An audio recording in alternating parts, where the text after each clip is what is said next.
Los años iban pasando y todos estábamos esperando el relevo del Porsche 911. A finales de los años 80, Porsche nos sorprendería con un nuevo GT llamado 928, cuya aceptación por los porchistas fue bastante discreta. Porsche ya tenía una identidad, y esa era su motor de 6 cilindros planos situado en posición trasera. Parece ser que la afición ya no quería aceptar un nuevo Porsche con motor V8, refrigeración líquida y situando su motor en la zona delantera. En el año 1986, Porsche sacaría su nueva bestia llamada Porsche 959, un coche que para muchos era un Super 911 capaz de rivalizar con las nuevas joyas que irían saliendo al mercado, como el ansiado Ferrari F40. Este dato fue muy importante, ya que el sucesor del 911G tomaría rasgos técnicos del Porsche 959, creando de esta forma un nuevo modelo con la tecnología esperada de un deportivo lanzado para entrar con fuerza en la nueva década. En el año 1989 se lanzaría el nuevo 911 con código interno 964. Este Porsche estéticamente era una evolución, pero técnicamente se podía considerar una revolución. Aunque estéticamente era muy similar a su antecesor, la realidad es que más del 85% de sus piezas estaban diseñadas desde cero.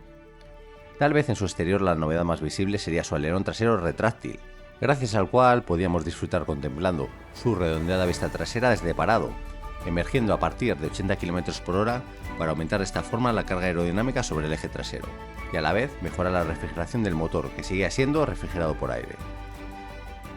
Como curiosidad, la primera versión lanzada al mercado sería el 911 Carrera 4, pues sí, el nuevo Porsche sería lanzado al mercado con tracción total a las 4 ruedas.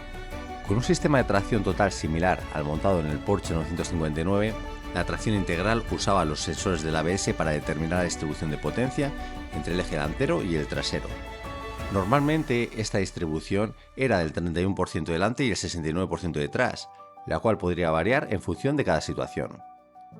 Al poco tiempo saldría el 911 Carrera 2, y como hasta entonces había sido tradición, su motor trasero impulsaban solo las ruedas del eje trasero. El corazón de estos nuevos Porsche 964 sería un evolucionado motor 3.6 litros que lograba los 250 caballos de potencia. Este motor era una gran evolución del montado en el anterior 911 3.2, donde además del aumento de cilindrada también se subiría la relación de compresión, se modificarían los sistemas de admisión y de escape, y como gran novedad disponía de 2 bujías por cilindro para optimizar el rendimiento. Ahora el nuevo Porsche 911 básico lograba unas prestaciones notables. Con 260 km por hora de velocidad máxima, alrededor de 6 segundos para pasar de 0 a 100 y cubriendo el kilómetro con salida parada en apenas 26 segundos, la nueva versión de acceso parecía más que suficiente para contentar a casi todo el mundo. Pero las novedades del Porsche 964 no quedarían ahí, ya que también saldría la versión Tiptronic, dotando al nuevo Porsche de un cambio automático con el fin de contentar al público americano.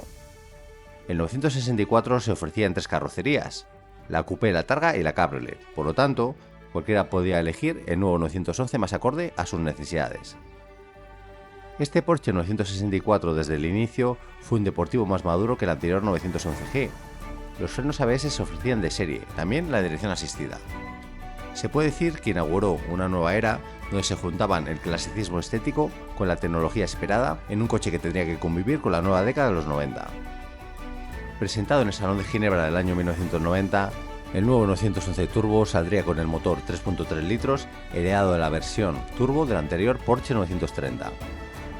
Con algunas modificaciones como unos renovados colectores de admisión y de escape, un nuevo turbo, un intercooler de mayor tamaño, lograba desarrollar 320 caballos de potencia en su variante normal, que ascendían hasta los 381 en la más extrema 911 Turbo S.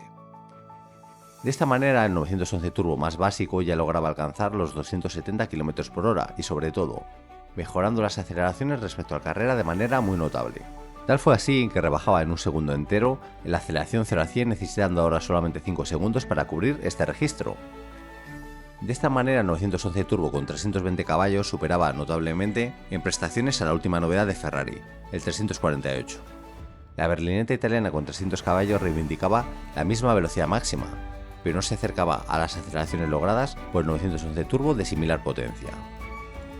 A principios del año 1993, el 911 Turbo adoptaría el motor de 3.6 litros de los 964 Carrera atmosféricos, Montándole el turbo ahora se lograban extraer 360 caballos de este propulsor, por lo tanto, lograron una potencia específica de 100 caballos por litro. El nuevo 911 Turbo ya era una máquina muy seria, superaba los 280 km por hora y necesitaba poco más de 23 segundos para cubrir el kilómetro con serie parada, una auténtica brutalidad. Pero si hubo un Porsche 964 que enamoró a todos, yo creo que más que el turbo fue este, el Porsche 911 Carrera RS 3.8. Este Super 964 no alcanzaba la potencia del turbo, pero a diferencia de él, este se había vestido de carreras. Como pasa actualmente con los GT3 RS, absolutamente todo, está enfocado al rendimiento deportivo. De esta manera se trabajaría en su motor aumentando la cilindrada hasta los 3.8 litros, para alcanzar así 300 caballos de potencia. Aún más concienzuda fue su dieta de adelgazamiento, con las puertas y el capó hechos en aluminio, cristales de la ventanilla y la luneta trasera mucho más finas, y anulando equipamiento de confort como la dirección asistida y los elevalunas eléctricos. De esta manera el 911 Carrera RS 3.8 para la báscula en solo 1210 kilogramos.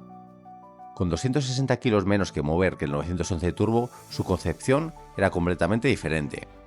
En el Turbo se buscaban prestaciones sin renunciar a la comodidad y al confort. En cambio, el 911 Carrera RS era un deportivo puro y espartano, para aquel que quisiera explorar sensaciones próximas a la competición. Su estética exterior no dejaba lugar a dudas, llamando aún más la atención que las variantes Turbo. Curiosamente, la vida comercial del Porsche 964 sería muy corta, algo inaudito para un 911.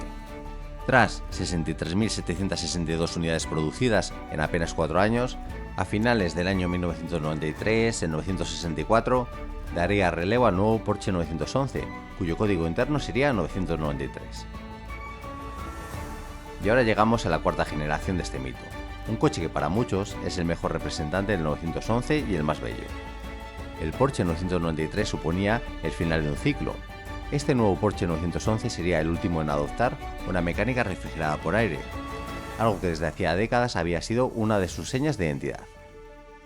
Los cambios estéticos serían muy notorios, aunque suficientemente sutiles para que su línea siguiera siendo continuista, agradando prácticamente a todos los fanáticos de este modelo. El abultamiento de sus aletas delanteras se aplanó, colocando los faros delanteros más horizontales. Ahora sus paragolpes estaban más integrados que nunca en la carrocería. La zona trasera contaba con doble salida de escape y sus aletas traseras eran más anchas.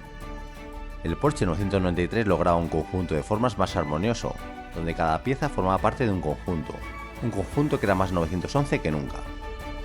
Inicialmente saldría al mercado con un motor atmosférico de 3.6 litros y 272 caballos de potencia, siendo su eje motriz el posterior. Por lo tanto, el 911 Carrera 2 sería el pionero de esta nueva generación. Con este renovado motor boxer, el esculpido 993 alcanzaba los 270 km por hora, acelerando de 0 a 100 en tan solo 5,6 segundos. Prestaciones sobresalientes para su comedida potencia. Por un precio de 11,5 millones de pesetas, el nuevo 911 ahora sí que lograba un conjunto de lo más completo, fiable, prestacional y con un interior cada vez mejor construido. Poco después llegaría la versión Cabriolet, que por 13 millones de pesetas permitía un 911 descubierto, con unas prestaciones similares a su versión cerrada. Como curiosidad, otra de las grandes novedades de la generación 993 sería la variante Targa, producida a partir del año 1996. La versión Targa incluía por primera vez un gran techo corredido eléctrico de vidrio laminado tintado, en lugar del techo desmontable. Por ello se suprimía también el arco de seguridad. En el año 1995, una de las grandes novedades sería el lanzamiento de las versiones Carrera 4, disponibles tanto para las carrocerías coupé como para la cabrio. Pero bueno, todos sabemos lo que la afición estaba realmente esperando, y como no, el turbo sería el que daría nombre a esta generación de 993, ya que por primera vez superaba los 400 caballos de potencia. En este mismo año, 1995, nacería el 911 Turbo 3.6, con grandes novedades respecto a la generación anterior 964. Por un lado equipaba de serie la tracción total, su cambio era manual de 6 relaciones y lo más importante, contaba con 2 turbocompresores. Con 408 caballos de potencia para 1500 kg de peso y más de 500 Nm de par motor, sus prestaciones eran salvajes. Alcanzaba los 290 km por hora, que no estaba mal, pero donde más destacaba era en sus aceleraciones. alcanzando los 100 km por hora en 4,3 segundos y cubriendo el kilómetro con salida parada en menos de 23. Su precio de 20 millones de pesetas casi duplicaba el de un Carrera 2 normal, superando incluso el precio de un Ferrari 355. Pero pensemos, ¿cuántos coches bajaban de los 23 segundos en los 1000 metros en el año 1995? A mí no se me ocurren muchos.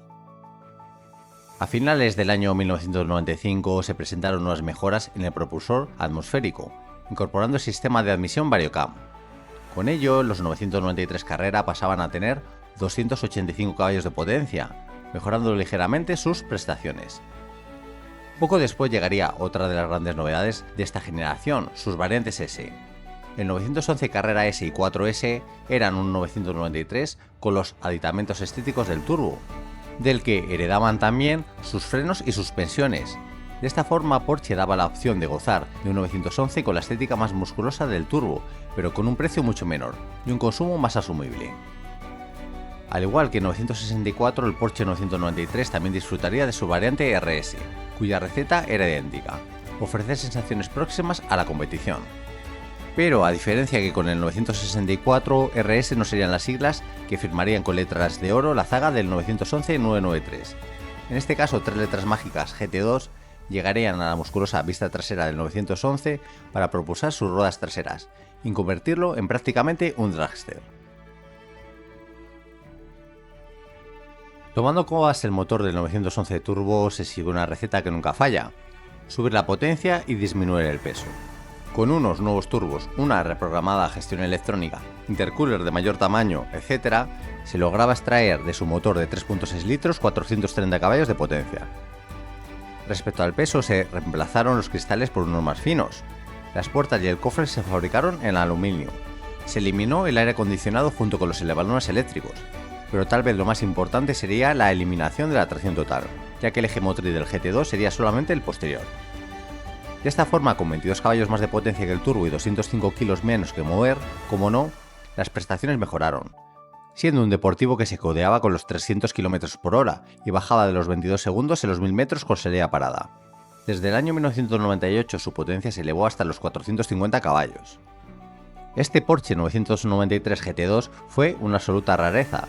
Solamente 194 unidades serían fabricadas, de las cuales solo 78 serían homologadas para la calle. De estas 78, 57 pertenecían al GT2 y 21 al más exclusivo GT2 Evo. Exteriormente hay 3 rasgos que nos permitirán diferenciar rápidamente al 993 GT2 del turbo. El primero es su prominente faldón que emerge del paragolpes delanteros. Lo segundo son sus llamativas llantas Speedline con el centro de magnesio. Y el tercero es su llamativo alerón trasero, que en este caso cuenta con unas amplias aberturas en los extremos. Al final de su vida comercial, Porsche se despediría de la querida carrocería 993 lanzando el Turbo S, una versión optimizada del anterior turbo, donde su mayor reclamo sería un aumento de potencia hasta alcanzar los 450 caballos. El Porsche 993 supondría el fin de una era, cesando su producción tras 68.029 unidades fabricadas de un deportivo muy querido por la afición, pero en un momento donde Porsche lo estaba pasando muy mal. Porsche sabía que tenía que cambiar para evolucionar. Si quería sobrevivir en el nuevo siglo, tendría que seguir unos planes que seguro no serían del gusto de la afición, pero eso ya lo contaremos en el siguiente capítulo.